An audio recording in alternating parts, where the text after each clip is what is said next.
Welcome back to my deep dive into my black box. So, yeah, as a writer, there are things you need to do, one of which is study your craft. When I first moved to the city, I was writing for a Broadway blog, which I have a really fun story about and that regards like the gatekeeping of arts journalism and art writing. But anyway, I also usher and I'm a DGA member, so they used to have a playwrights welcome program that would offer free tickets to playwrights. They don't do that as much anymore, but I found some creative ways to find myself in these seats, and I can talk about that more later. Just got to be creative, you guys, and network, rub elbows.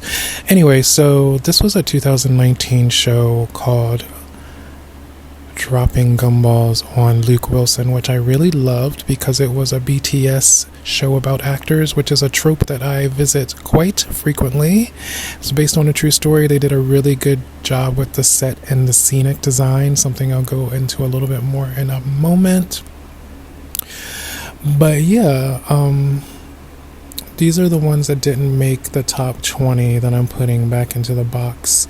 Not that they weren't brilliant, not that they weren't great. This was the black female playwright who reopened Broadway. This had a couple of runs before it made it to Broadway. I think it was at Lincoln Center and somewhere else off Broadway first.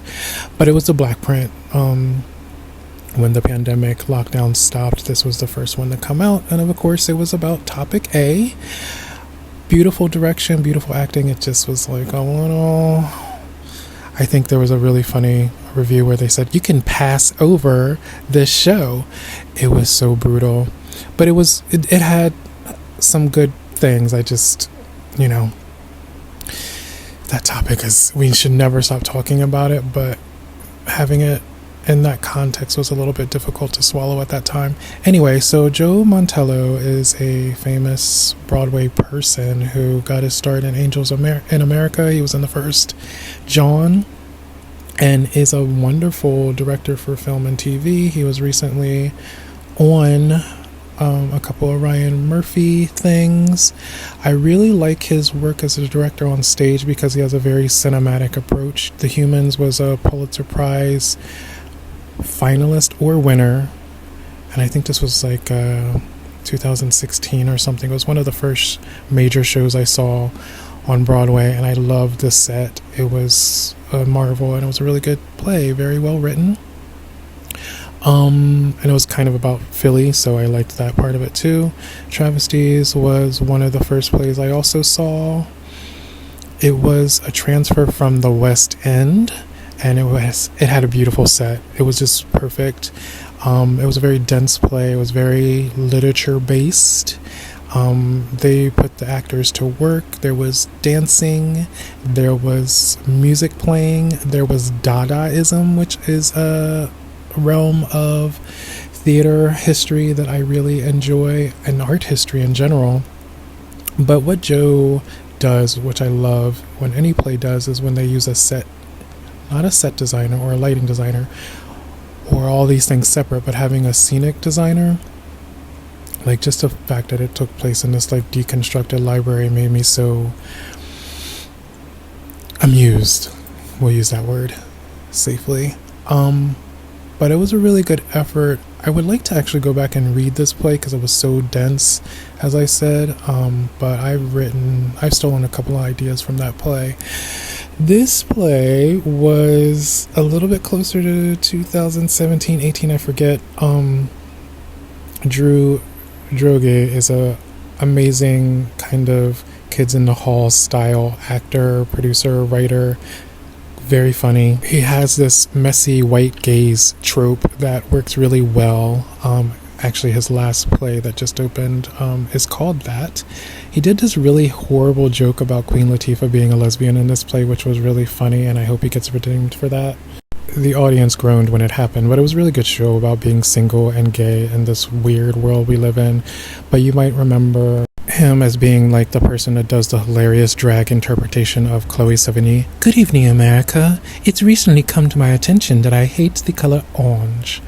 This was another like two-floor sets design that I really love for some reason. It was a really good show too. And Second Stage Theater has a really good kind of merchy, kind of forward-thinking way of presenting work. Heroes of the Fourth Turning was one of the best plays I've ever seen, also in its pandemic form, which was directed by Danya Tamor. Sorry if I'm pronouncing that wrong, I'm horrible with names. But I went to a Catholic college for theater, so to see a play about Catholic people was really, really amazing. I'll talk more about these plays in the next piece because these are in my top 1 and 2 by Donya R. Love, which is about the HIV and AIDS crisis in Black and Brown community, and Slave Play, of course, which kind of saves the world. Strange Loop also saved the world, or changed it, whichever you prefer. I think saved.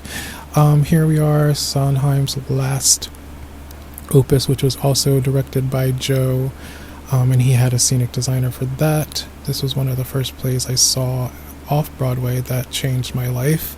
It was about a gay astrologer, and David Hyde Pierce was in it. Man Cave by John J. Caswell Jr., who was one of my favorites. It was one of the first best horror plays I've seen in live and in person. So I'm going to get to the top 10 in the next one. There's Miss Raja Feather Kelly, prominent choreographer slash director slash playwright, just had a really good show. I want to talk about this show for a second. Okay, so it is done by MTC, which is like a 50-year-old non-profit theater, which is like on the cusp of the profit Broadway scene. And it was a BTS about actors and filmmakers, and it was about climate change, and it was really great. The only thing that I didn't like about it was that I wish the producer would have been the black woman and the director would have been the white guy. It was just a casting issue, but they did have the first non-binary person I've seen on stage. And what year was this? 2019. It was kind of a big deal. And there was just this actress in the middle. She was really great. But yeah, just an examination in the artistic process and how it's like thwarted by show business, the business part of show business. Also a great show that I saw in Astoria. It was my first time seeing a show in Queens. It was really well done. That's a really good song cycle show. But I'll do the top 10 in the next one.